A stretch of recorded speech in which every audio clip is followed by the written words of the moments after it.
আসসালামু আলাইকুম। আশা করি সবাই ভালো আছেন। আজকে আপনাদের জন্য একটা ভিডিও নিয়ে আসলাম, সেটা হচ্ছে অ্যাপ ফিনিং অথবা স্ক্রিন ফিনিং। অ্যাপ ফিনিং অথবা স্ক্রিন ফিনিং এটা কি? এটা হচ্ছে ধরেন আপনার বন্ধুকে আপনার ফোনটা দিলেন, ও চাইতেছে আপনার ফেসবুকটা ইউজ করতে। তো আপনি যদি আপনার ফেসবুকটাকে পিন করে দেন, সে শুধু ফেসবুকটাই ইউজ করতে পারবে, অন্য কোনো অ্যাপস ইউজ করতে পারবে না। ধরেন আপনি আপনার বাচ্চাকে ইউটিউবটা চালাইতে দিলেন, সে শুধু ইউটিউবটাই চালাইতে পারবে, অন্য কোনো অ্যাপ চালাইতে পারবে না। তো সেটার জন্য আমাদেরকে যেটা করতে হবে, ফোনের সেটিংসে যেতে হবে। সেটিংস থেকে সিকিউরিটি, পাসওয়ার্ড অ্যান্ড সিকিউরিটি, এখানে যেতে হবে। এখান থেকে আপনাকে অ্যাডভান্স অপশন অথবা আপনাদের মোবাইলে মোর সেটিং থাকতে পারে, এখানে ট্যাপ করতে হবে। আমার এখানে অ্যাডভান্স অপশন আছে, আমি এখানে ট্যাপ করলাম। এখানে ট্যাপ করার পরে আরেকটা অপশন দেখা যাবে অ্যাপ ফিনিং। অন্য মোবাইলে আবার স্ক্রিন ফিনিং এটাও থাকতে পারে, আমারটাতে অ্যাপ ফিনিং লেখা আছে। তো আমি এখানে ট্যাপ করলাম, আমার এটাতে অন করাই আছে, আমি অফ করে আবার অন করব। হ্যাঁ, আমি অন করলাম। আপনাদের মোবাইলে এভাবে থাকবে, আমি অন করব, ওকে করে দিলাম। তো এখানে আমাদের কাজ শেষ। তো আপনি অ্যাপটা কীভাবে পিন করবেন এখন সেটাই দেখব। ধরেন আপনার বাচ্চাকে আপনি ইউটিউবটা চালাইতে দিলেন, ইউটিউবটা ওপেন করলাম,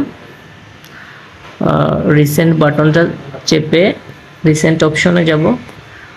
একেবারে উপরে ইউটিউব লেখার পাশে একটা ড্রপ ডাউন অ্যারো দেখা যাবে, এটার মধ্যে আমি ক্লিক করলাম। দেখেন একেবারে উপরে একটা লেখা আসছে পিন। আপনাদের মোবাইলে হয়তো নিচে থাকতে পারে অথবা মাঝখানে থাকতে পারে, আমারটা তো উপরেই আছে। আমি এখানে ট্যাপ করলাম, এখানে একটা লেখা আসছে, এটা পিন করার পরে কিভাবে আনপিন করতে হবে সেটাই লেখা আছে। তো আমি এটা বুঝে পাইছি, গট ইট।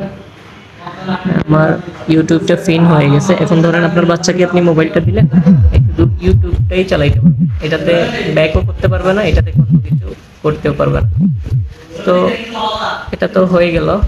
এইবার আপনি এটাকে কিভাবে আগের অবস্থায় ফিরে আসবেন সেটার জন্য আপনাকে রিসেন্ট বাটন এবং ব্যাক বাটন একসাথে চেপে ধরে রাখতে হবে। আমি ধরলাম, হ্যাঁ, আমার মোবাইল পুনরায় আগের মতো হয়ে গেছে।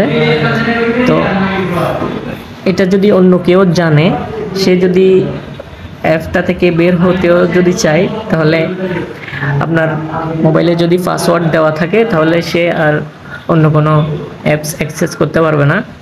আপনার মোবাইল লকেই থাকবে, শুধু আপনি লকটা খুলে ইউজ করতে পারবেন। লকটা খুললাম, আগের মতো হয়ে গেল। এতটুকুই ছিল কাজ। তো বন্ধুরা, আশা করি আমার ভিডিওটা বুঝতে পারছেন। যদি বুঝতে না পারেন তাহলে কমেন্ট বক্সে কমেন্ট করবেন। আর আমার ভিডিওটা যদি আপনাদের ভালো লাগে তাহলে সাবস্ক্রাইব করে আমাদের পাশেই থাকবেন। আশা করি ভিডিওটা আপনাদের অনেক উপকারে আসবে। ধন্যবাদ।